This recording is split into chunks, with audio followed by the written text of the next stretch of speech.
కొడుకులు ఎవడెవడైతే ఆంధ్రోడు తెలంగాణలో బతుకుతున్న గాడిద కొడుకులు అందరూ బీఆర్ఎస్ సంకనాక్తారు. బీఆర్ఎస్ అంటే సంకలు గుద్దుకుంటారు, బీఆర్ఎస్ ఓటేస్తారు. హైదరాబాద్ మొత్తం బీఆర్ఎస్ ఓట్లు పడతాయి. మొన్న ఎన్ని ఓట్లు పడ్డాయి? వాడికి బీఆర్ఎస్ వాడు గెలిచిండే హైదరాబాద్ లో గెలిచిండు. ఆంధ్రప్రదేశ్ మీద పోండి, బీఆర్ఎస్ మీద కోపం ఉండదు, కానీ కాంగ్రెస్ అంటే కోపం. ఎందుకు కేసీఆర్ తెలంగాణ తెచ్చిండు. కేసీఆర్ మీద ఆన్యపకాయ అన్నాడు, మిరపకాయ అన్నాడు, మాది సొరకాయ అన్నాడు, ఇంకోటి అన్నాడు. కేసీఆర్ మీద బిర్యానీ పెండ అన్నాడు, ఇంకోటి అన్నాడు. ఆంధ్రలో పొట్టు తిట్టిండు. కేసీఆర్ మీద ఉండాలి కదా మీకు కోపం. కేసీఆర్ కొట్లాడితేనే తెలంగాణ వచ్చింది కదా.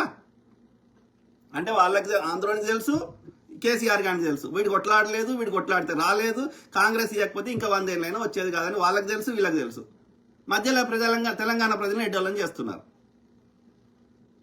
మీరు గమనించండి, కేసీఆర్ గారు ఈ తెలంగాణలో ఎవడని చచ్చిపోతే రాలేవాడు. ఫామ్ హౌస్కి వాడు తిరిగిండు. వాడి ఫామ్ హౌస్ కోసం